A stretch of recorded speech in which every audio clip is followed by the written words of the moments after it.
18 और 19 जुलाई दोनों दिनों के, क्योंकि कल नहीं दे पाया था परीक्षा खबरी, तो आज के हम वीडियो में देखेंगे। ठीक है। RO का 1 अगस्त से टेस्ट सीरीज स्टार्ट हो रहा है, आप लोग चाहे तो ज्वाइन कर सकते हैं। अफगान शांति प्रक्रिया के लिए बनेगा नया क्वाड समूह। अमेरिका, अफगानिस्तान, उज्बेकिस्तान और पाकिस्तान करेंगे इसका गठन। नया मतलब, इसके पहले भी एक क्वाड समूह की चर्चा अक्सर आप सुनते होंगे। भारत, जापान, ऑस्ट्रेलिया और अमेरिका ने चाइना के साम्राज्यवादी जो उसकी सोच है, जो उसकी प्रक्रियाएं हैं, उसके प्रतिरोध में ये बनाया था। और ये अफगान शांति प्रक्रिया के लिए बनेगा नया क्वाड समूह। अमेरिका, अफगानिस्तान, उज्बेकिस्तान और पाकिस्तान इसका गठन करेंगे। अमेरिकी विदेश विभाग द्वारा जारी प्रेस रिलीज में कहा गया है कि अमेरिका, अफगानिस्तान, पाकिस्तान और उज्बेकिस्तान के प्रतिनिधि एक नया 4 सदस्यीय राजनयिक प्लेटफॉर्म बनाने पर सिद्धांत तौर पर सहमत हो गए हैं। इस प्लेटफॉर्म का फोकस क्षेत्रीय संपर्क बढ़ाने पर होगा। चारों देश अफगानिस्तान में दीर्घकालिक शांति और स्थिरता को क्षेत्रीय संपर्क के लिए महत्वपूर्ण मानते हैं। बयान में कहा गया है कि सभी पक्ष अपने भविष्य में सहयोग को लेकर विस्तृत चर्चा के लिए अगले महीनों में एक बैठक करने पर सहमत हुए हैं। नए क्वाड गठन पर सहमति अफगानिस्तान में सुरक्षा हालातों के बदतर होने के बीच आई है। अमेरिकी सैनिकों की वापसी के साथ ही अफगानिस्तान में एक बार फिर तालिबान ताकतवर होता जा रहा है। International cooperation and convention centre Rudraksh, Japan के सहयोग से ये बड़ा सुंदर सा भवन ये तैयार हुआ है। आप लोग ने देखा था, प्रधानमंत्री ने इसका जो है शुरुआत भी किया था। हाल ही में वाराणसी में international cooperation and convention centre Rudraksh का लोकार्पण किया गया। इसको जापान की सहायता से निर्मित किया गया है। इस परियोजना का उद्देश्य लोगों को परस्पर सामाजिक और सांस्कृतिक अंतःक्रियाओं के अवसर प्रदान करना है। प्रसाद स्कीम, प्रसाद योजना क्या है? हाल ही में उत्तर प्रदेश के वाराणसी में प्रसाद परियोजनाओं का उद्घाटन किया गया। इन परियोजनाओं में पर्यटक सुविधा केंद्र और 80 घाट से राजघाट तक क्रूज बोट का संचालन आदि शामिल है। प्रसाद योजना के बारे में बात करें तो राष्ट्रीय तीर्थ यात्रा कायाकल्प और आध्यात्मिक विरासत संवर्धन अभियान अर्थात PRASAD pilgrimage rejuvenation and spiritual heritage augmentation drive Bharat सरकार द्वारा पूरी तरह से वित्त पोषित एक केंद्रीय योजना है। इसे वर्ष 2014-15 में पर्यटन मंत्रालय द्वारा तीर्थ यात्रा और विरासत स्थलों के एकीकृत विकास के उद्देश्य से शुरू किया गया था। 2014-15 में इस योजना के उद्देश्य में तीर्थ यात्रा और विरासत स्थलों पर बुनियादी ढांचे जैसे कि सड़क, रेल और जल परिवहन के माध्यम से इन स्थानों के प्रवेश स्थलों, आखिरी छोर तक कनेक्टिविटी, पर्यटन की बुनियादी सुविधाओं का विकास करना शामिल है। किसान सारथी, ये जो है एक डिजिटल मंच शुरू किया गया है किसान सारथी मंच के रूप में। तो क्या है ये? तो हाल ही में भारतीय कृषि अनुसंधान परिषद ने अपनी 93वां स्थापना दिवस मनाया और इस अवसर पर किसान सारथी मंच का शुभारंभ किया। तो ICAR ने इसकी शुरुआत की है। इसे केंद्रीय कृषि एवं किसान कल्याण मंत्री और केंद्रीय इलेक्ट्रॉनिक्स एवं सूचना प्रौद्योगिकी मंत्री द्वारा संयुक्त रूप से लॉन्च किया गया। यह किसानों को उनकी वांछित भाषा में सही समय पर सही जानकारी प्राप्त कराने की सुविधा प्रदान करने के लिए एक डिजिटल प्लेटफॉर्म है। यह किसानों को कृषि विज्ञान केंद्र के वैज्ञानिकों से प्रत्यक्ष और कृषि संबद्ध विषयों पर वार्ता करने एवं व्यक्तिगत सलाह लेने में मदद करेगा। भारतीय कृषि अनुसंधान परिषद की बात करें, जिसका अभी कौन सा जन्मदिन मनाया गया? 93वां। तो यह कृषि और किसान कल्याण मंत्रालय के कृषि अनुसंधान एवं शिक्षा विभाग के तहत एक स्वायत्त संगठन है। इसकी स्थापना जुलाई 1929 में हुई थी और इसे पूर्व में imperial council of agriculture research के रूप में जाना जाता था। मुख्यालय इसका नई दिल्ली में स्थित है। यह पूरे देश में बागवानी, मत्स्य पालन और पशु विज्ञान सहित कृषि क्षेत्र में अनुसंधान एवं शिक्षा के समन्वय, मार्गदर्शन और प्रबंधन के लिए शीर्ष निकाय है। तो 16 जुलाई 1929 को इसकी स्थापना हुई थी दोस्तों। तो 16 जुलाई को ही 93वां स्थापना दिवस था। मैं भी पूछ सकता है डेट भी, तो याद रखिएगा 16 जुलाई। ओके। देश का पहला अनाज ATM, अंगूठा लगाओ अनाज ले जाओ, ये कहाँ पर शुरू किया गया? भारत का पहला ग्रेन ATM तो हरियाणा सरकार ने हाल ही में गुरुग्राम के फरूख नगर में खाद्यान्न वितरण के लिए पहली ATM मशीन यानी ग्रेन ATM स्थापित किया है। ग्रेन एटीएम बैंक एटीएम की तरह ही एक स्वचालित मशीन है।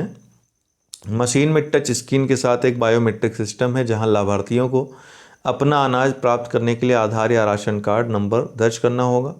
इसका उद्देश्य विभिन्न सरकारी योजनाओं में मिलने वाले अनाज के वितरण को सुगम एवं पारदर्शी बनाना है। इसके तहत प्रत्येक मशीन एक बार में 5 से 7 मिनट के भीतर 70 किलो अनाज का वितरण कर सकती है। यह मिशन 3 प्रकार के अनाज, चावल, बाजरा और गेहूं का वितरण करेगी। यह मशीन संयुक्त राष्ट्र के विश्व खाद्य कार्यक्रम के तहत स्थापित की जाएगी। तो इतनी बातें इसके बारे में याद रखिए। कोवी होम कोविड-19 परीक्षण किट, इसको क्या नाम दिया गया है? कोवी होम।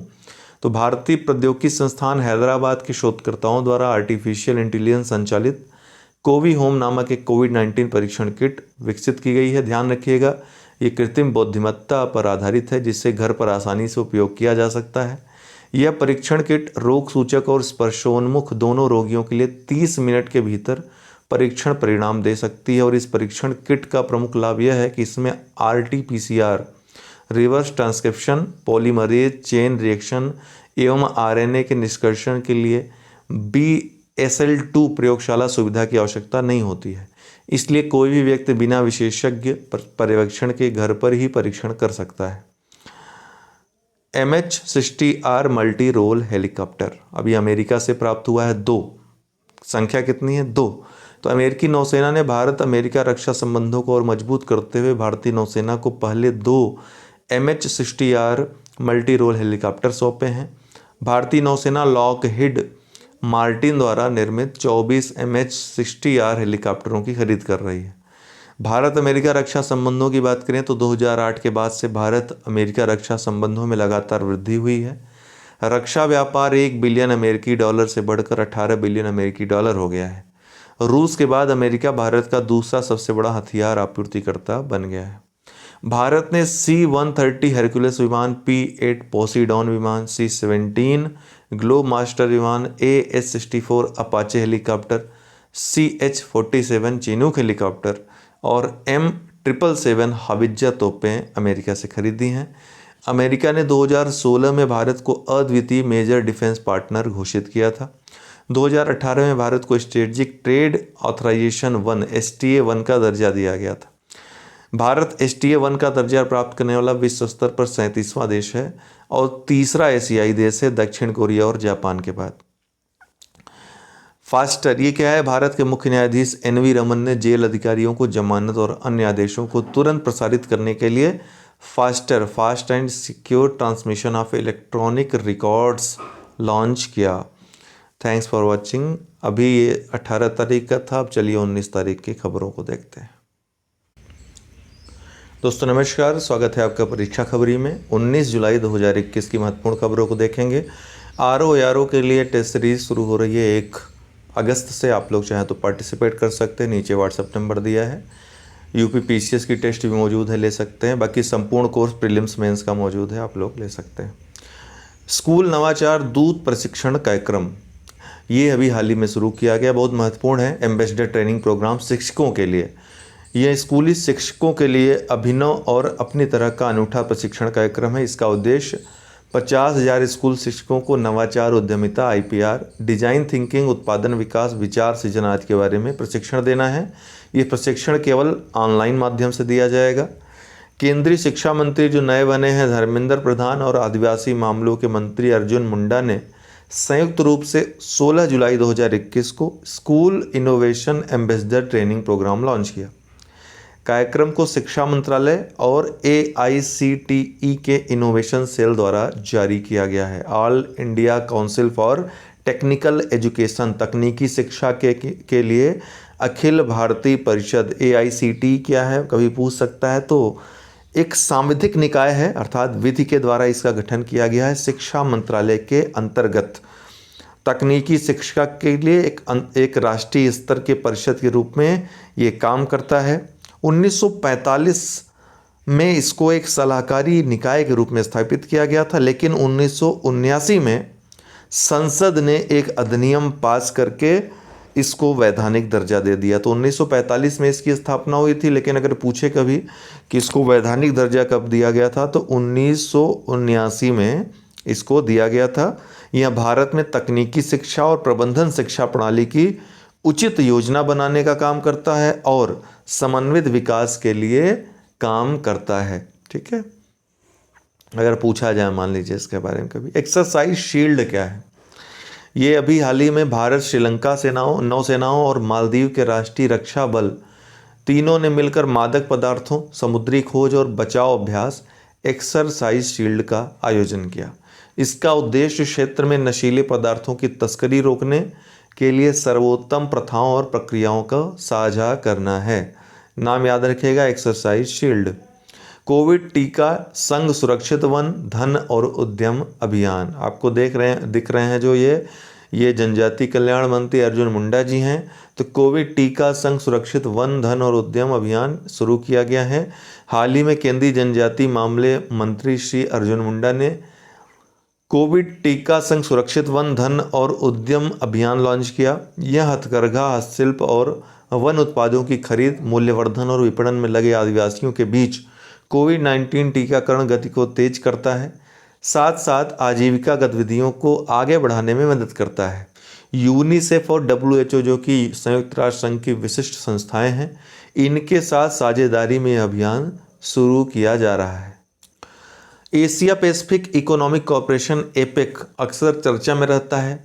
भारत इसका सदस्य क्यों नहीं है, इस संस्था के बारे में सब कुछ हम आज देखेंगे। तो न्यूजीलैंड ने विशेष एपेक बैठक की अध्यक्षता की। न्यूजीलैंड ने एशिया प्रशांत आर्थिक सहयोग, जिसको एपेक कहते हैं, नामक एशिया प्रशांत व्यापार समूह की विशेष वर्चुअल बैठक की अध्यक्षता की। इस बैठक के दौरान विश्व के नेताओं ने इस बात पर प्रकाश डाला कि व्यापक कोविड-19 टीकाकरण एक वैश्विक सार्वजनिक आवश्यकता है और स्वास्थ्य आपातकाल को दूर करने के लिए और टीकों तक पहुंच में तेजी लाना आवश्यक है। एशिया प्रशांत आर्थिक सहयोग ये क्या है? तो एक ऐसा मंच है जिसमें 21 एशिया प्रशांत अर्थव्यवस्थाएं शामिल हैं। वस्तुओं और सेवाओं में ऑस्ट्रेलिया के कुल व्यापार में सदस्यों की हिस्सेदारी 70% से अधिक है। यही कारण रहा कि ऑस्ट्रेलिया ही इसका जन्मदाता है। इस सहयोग परिषद का एक जन्मदाता अगर कोई है तो ऑस्ट्रेलिया है, क्योंकि आप देख सकते हैं इन सदस्यों की हिस्सेदारी ऑस्ट्रेलिया के साथ कुल 70% है।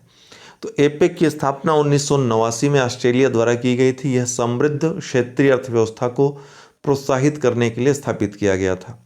भारत एपेक का सदस्य नहीं है। इसके जो सदस्य हैं उसमें ऑस्ट्रेलिया, ब्रुनेई, चिली, चीन, Canada, Hong Kong, Indonesia, Japan, Malaysia, दक्षिण Korea, Mexico, Peru, New Zealand, Papua New Guinea, रूस, फिलीपींस, सिंगापुर, थाईलैंड, चीनी ताइपे, वियतनाम और अमेरिका। तो महत्वपूर्ण लगभग सभी देश इसमें शामिल हैं।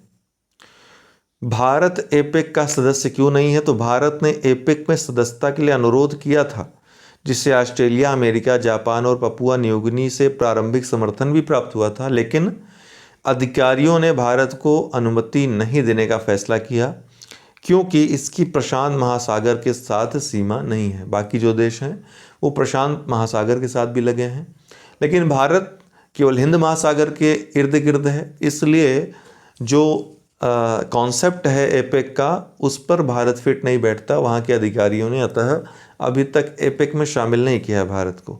हालांकि नवंबर 2011 में भारत को पहली बार पर्यवेक्षक बनने के लिए आमंत्रित किया गया था। आप ये देख सकते हैं इन देशों की सीमा जो इसमें शामिल हैं, ये दोनों हिंद महासागर और प्रशांत महासागर के तट पर कहीं न कहीं ये इनकी सीमा है, या फिर इनके टापुओं की सीमा है। करंट अफेयर्स क्विज में क्या है देख लेते हैं। कारमन लाइन जो हाल ही में चर्चा में रही थी, किस कारक को निर्धारित करने के लिए प्रयोग की जाती है? तो कारमन लाइन ये अंतरिक्ष की सीमा को ये निर्गत करती है, ये अंतरिक्ष की सीमा दर्शाती है। कारमन रेखा अंतरिक्ष की सबसे व्यापक रूप से स्वीकृत सीमा है, जो समुद्र तल से 100 किलोमीटर ऊपर है। लेकिन अमेरिका, अर्थात एक प्रकार से कह सकते हैं कि अंतरिक्ष की शुरुआत इसी कारमन लाइन के बाद होती है। अर्थात अंतरिक्ष की जो शुरुआत होती है कारमन लाइन से होती है, 100 किलोमीटर से होती है। तो अंतिम ये स्वीकृत रेखा जिसको कारमन लाइन के रूप में जाना जाता है, ध्यान रखिएगा। कार्मन लाइन अंतरिक्ष की, इसके ऊपर ही आईएसएस वगैरह है, अंतर्राष्ट्रीय स्पेस स्टेशन वगैरह इसी के ऊपर स्थापित किया जाता है। कार्मन रेखा अंतरिक्ष की सबसे व्यापक रूप से स्वीकृत सीमा है जो समुद्र तल से 100 किलोमीटर ऊपर है, लेकिन अमेरिका अंतरिक्ष के किनारे के रूप में 80 किलोमीटर का ही प्रयोग करता है। इसका नाम एरोस्पेस अनुभवी विशेषज्ञ थियोडोर वान करमन के नाम पर रखा गया था। हाल ही में ब्रिटिश व्यवसायी रिचर्ड ब्रैनसन अंतरिक्ष पर्यटन को बढ़ावा देने के लिए अंतरिक्ष के किनारे पर पहुंचे। उनके साथ भारतीय महिलाएं पहुंची, उनका नाम हमने आपको बताया था, नाम आपको बताना है। इनके साथ एक भारतीय महिला भी गई जो तीसरी महिला बन गई हैं भारतीय मूल की हैं, सॉरी, तीसरी ऐसी भारतीय मूल की महिला बन गई जो अंतरिक्ष में गई हैं। लेकिन विशेषज्ञों को संदेह है कि क्या उन्होंने वास्तव में अंतरिक्ष के आधिकारिक किनारे को छुआ है, जबकि ब्रैनसन की वर्जिन गैलेक्टिक उड़ान 86 किलोमीटर की ऊंचाई तक पहुंच गई। जेफ बेजोस की ब्लू ओरिजिन उड़ान के 106 किलोमीटर से ऊपर उड़ान भरने की उम्मीद है। तो अर्थ के सरफेस से आप देख सकते हैं कि वायुमंडल के ऊपर ये कर्मन लाइन शुरू हो रही है। अमेरिका के शब्दों में 80 किलोमीटर, और जो कर्मन लाइन की जो अवधारणा है उसके अनुसार 100 किलोमीटर, अर्थात 62 मील्स से ही आपका अंतरिक्ष शुरू हो रहा है। इसी के ऊपर आप देख सकते हैं अरोरा इंटरनेशनल स्पेस स्टेशन कहाँ पर स्थित है, कितनी दूरी पर, 330 से 410 किलोमीटर ऊंचाई पर यह स्थित है इंटरनेशनल स्पेस स्टेशन। तो आज के लिए इतना ही, बहुत बहुत धन्यवाद।